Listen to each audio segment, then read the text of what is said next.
그 남편의 아내인 사람에게 결국은 상간녀거든요. 상간녀. 상간녀로 전락이 된 채로 일단은 그렇게 가다 보니까 이제는 뭐가 만들어지냐면 관계 중독인 채로 악화되고 있고 그 선배는 관계 중독인 채로 그대로 있는 거예요. 그러고 난 다음에 그 아내도 회복을 하기 위한 노력을 전혀 안 하고 외상 트라우마를 가진 채 이제 결국은 이제 재혼, 즉 이혼을 했으니까 그러면 이제 재혼을 한다. 자, 그러면 예를 들어 아내는 중증 심리장애 관계 중독이 아마 지금쯤이면 거의 한 5배 이상, 한 10배 가까이 지금 아마 커져 있는 상태, 즉 악화되어 있는 상태일 가능성이 굉장히 높고 그 남자, 재혼의 대상에 관련되는 그 남자도 결국은 자기 자신의 이 관계 중독을 갖고 있는 상태라고 보시면 됩니다. 자, 그렇게 이제 재혼을 하죠. 장밋빛을 지금 꿈꾸고 있을 거예요. 괜찮습니다. 그거는 그들의 몫이니까. 그런데 관계 중독자들끼리 예를 들어 상간녀로 있다가 어쨌든 이혼을 이제 각자 가정을 가지고 있다가 외도를 해서 어쨌든 이혼해서 이제 만나게 되는 그 사람들은 겉으로 볼 때는 굉장히 좋아 보입니다. 결혼해 보라 그래요. 이제 그때부터 이제 죽고 사는 문제로 어떻게 들어가는지 직접 겪어보라 그래요. 그러나 그거는 중요한 게 아니에요. 어차피 이제 그들은 그걸 선택을 했으니까. 문제는 바로 남편이에요. 지금에 있는 이 남편. 본인의 관계 중독은 아니에요. 본인의 예를 들어서 외상 트라우마는 본인의 외상 트라우마 치료 안 하고 덮어버렸잖아요. 문제는 외상 트라우마를 내가 지금 덮고 살아가고 있다는 얘기예요. 자, 그러면서 제 영상을 보면서 저와 상담을 받으면서 저는 상담을 잘 안 하는데 이메일로 몇 번 주고받았던 거 그거는 상담이 아니에요. 영상에서 우리가 채팅으로 이렇게 주고받았던 거 이거 상담이 아니에요. 다만 라이브에도 상담이 됐던 이메일이 됐던 상담을 제가 해드리는 거는 방향을 정하시라고 그리고 본인의 치료 기회를 가지시라고 제가 해주는 그 정도의 역할이에요. 자, 그래서 어쨌든 영상도 보고 상담도 받으면서 많이 좋아졌다. 안 좋아진 거예요. 외상 트라우마는 덮어놓은 채 있다니까요. 지금 덮어놓고 있어요. 그게 아직 안 터진 것 뿐이에요. 자, 덮어놓고 있습니다. 그런데 전처가 예를 들어 이제 재혼을 하는데 재혼 상대에게 아이들을 보여줘야 되겠다. 자, 면접 교섭권을 가지고 있습니다. 아내는 이혼을 하면서. 그리고 아내가 면접 교섭권을 가지고 있다는 얘기는 엄마로서의 권리예요. 그래서 내가 엄마로서의 권리를 아이를 데려가고 아이를 예를 들어 같이 보내고 그리고 보내면서 엄마에게 앞으로 이제 내가 결혼할 이제 그런 관련되는 내용으로 예를 들어 아이들에게 소개하는 것도 그것도 엄마의 권리입니다. 문제는 그 엄마가 자기 자신이 관계 중독에 있다라는 사실을 모르고 있다는 게 문제예요. 자, 여기에서 우리가 조심해야 될 게 하나가 있어요. 아이를 보여주는 건 엄마의 권리이기 때문에 그거를 막는다고 되는 문제가 아니에요. 그거는 그냥 편하게 그렇게 해라. 그래도 이제 행복하게 살아야 되니까. 그럼 내 아이가 있는데 내 아이가 누구다라는 거는 최소한 알아야 되지 않느냐. 그리고 또 그 누구죠? 남편 이제 뭐 재혼할 거니까. 그럼 재혼하면 그 아이들도 같이 봐야죠. 봐야 돼요. 그래서 결국은 뭐냐면 이제는 면접 교섭권을 갖고 이렇게 갈 때는 아이들을 만나고 뭐 한다 양육비라든가 기타 등등 이게 원활하게 돌아가고 다 가고 있으니까 그거는 권리거든요. 면접 교섭권에 의해서 그거는 막을 수 있는 권리가 없습니다. 그래서 그거는 이렇게 나눠서 과연 아이에게 보여주는 게 좋게 하느냐 아이를 보게 해주는 거 그거는 내가 해야 되느냐 말아야 되느냐 나한테 권리 있는 게 아니에요. 그거는 이혼한 면접 교섭권을 갖고 있는 사람의 권리입니다. 그래서 이럴 때는 그냥 아이에 관련되는 부분을 보게 하고 이렇게 하는 거 나쁘지 않습니다. 괜찮습니다. 그거는 문제가 되지 않아요. 다만 한 가지만 꼭 유념을 해두세요. 한 가지만. 왜냐하면 굉장히 주의해야 될 내용 중에 하나인데 만약에 아이가 딸이다. 그렇게 되면 상간남의 눈에 그러니까 그 재혼하는 그 남자의 눈에 딸이 여자로 들어옵니다. 나이하고는 관계가 없습니다. 이 점을 꼭 명심하세요. 이거 굉장히 위험한 얘기거든요. 왜?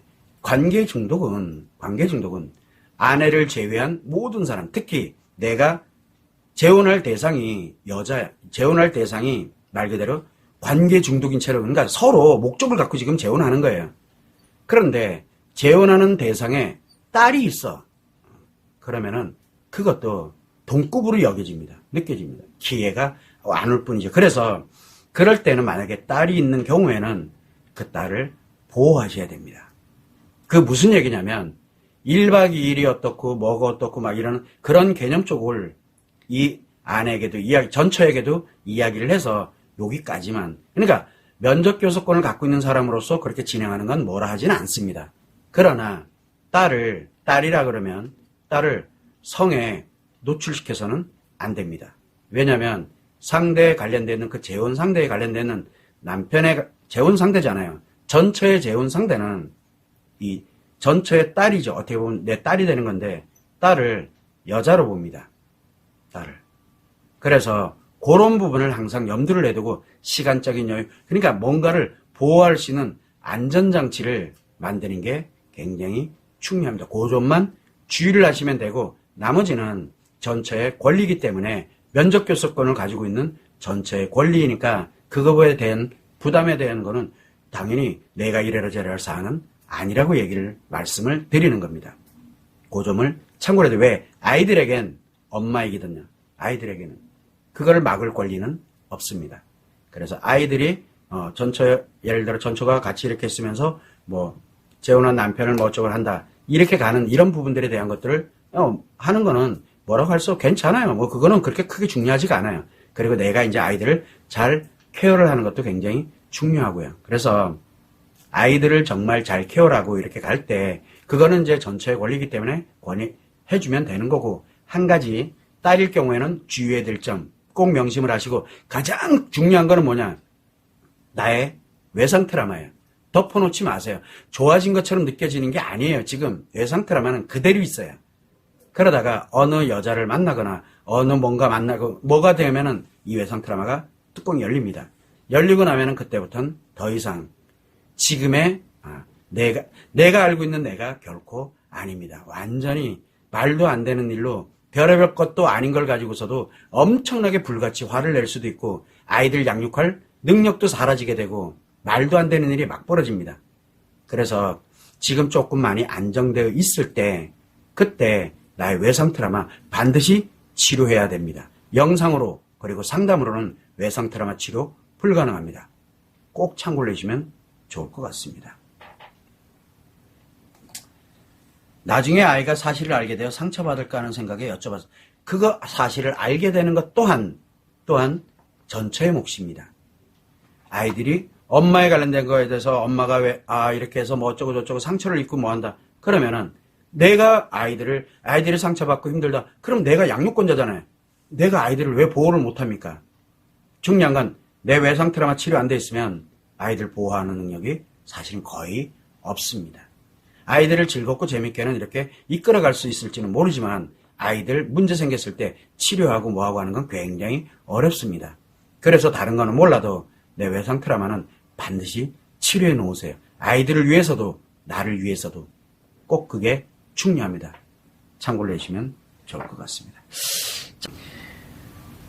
뭐 자녀 보호하는 건 당연한 거죠. 가장 중요한 건 내 외상 트라우마 치료 안 되면 자녀 보호하는 능력이 없습니다. 자녀 문제 생기면 오히려 더 강력하게 문제 생기도록 만들어버립니다. 그래서 외상 트라우마를 갖고 있는 사람이 자녀를 양육을 하게 됐을 때는 자녀들이 보호도 못 받고요. 심리 다 무너져 가거든요. 근데 본인들은 그걸 몰라요. 꼭 명심을 하셔야 됩니다. 관계 중독에 있는 사람이 자녀들은 어떻게 하느냐. 어차피 인간관계 파괴하는 병에 들었거든요. 자녀들 심리 다 무너뜨려 버립니다. 그럼 아이들은 도대체 어떻게 하라고요? 관계 중독인 사람이 양육할 수도 없고, 외상 트라우마 가진 사람이 양육할 수도 없고, 어차피 애들 이래도 무너지고 저래도 무너지니까. 그래서 정신 바짝 차리고 내 외상 트라우마를 치료해 놓으라고 얘기하는 거예요. 관계 중독인 사람은 외상 트라우마가 치료되지 않으면 치료 기회 자체가 아예 평생 죽는 날까지 안 옵니다. 자기 인생이 전부가 죽어가는 고통을 느끼지 않는 이상은 치료 기회가 안 옵니다. 그래서 외상 트라우마일 때 치료해 놔야 나를 보호하고 나를 행복하게 만들면서 내 아이들을 보호하고 내 아이들을 행복하게, 그래서 가정을 행복하게 만들어갈 수 있습니다라고 제가 계속 말씀을 드리는 거예요. 말로는 아이들 보호한다 그러면서 자기 외상 트라우마 치료 안 한다. 볼 것도 없어요. 다 무너지는 거예요. 그런 말로만 아이들 보호한다라고 얘기하면서 아이들을 깔끔하게 다 무너뜨리죠. 그게 지금 현실입니다. 여러분의 현실이고요. 지금 이 순간에도 아이들은 보호가 되지 않은 채 아이들은 계속 무너져 갑니다. 뭐가 무너지는지 몰라요. 어차피 성인 되면 나타납니다. 그게. 참고를 해주시면 좋을 것 같아요.